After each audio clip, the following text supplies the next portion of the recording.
नमस्कार, मी रोहिणी. तर इव्हिनिंगची वेळ होती आणि मला स्वयंपाकाचं अजिबात टेन्शन नव्हतं, कारण की मिस्टरांचा उपवास होता. म्हणून मग मी साबुदाणा खिचडी भिजत घातलेली होती. म्हटलं आल्यानंतर सगळ्यांसाठीच गरम गरम करूयात, कारण रात्रीची काही जास्त भूक नसते आणि मुलं बाहेर गेलेत म्हटल्यानंतर थोडंफार बाहेरचं खाणं होतंच.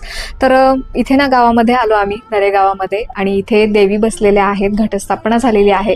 देवीचं सुंदर रूप बघून ना मन खूप प्रसन्न झालं आणि खरंच असं वाटलं की इव्हिनिंगला बाहेर निघालो घराच्या तर बरं झालं एक प्रकारे.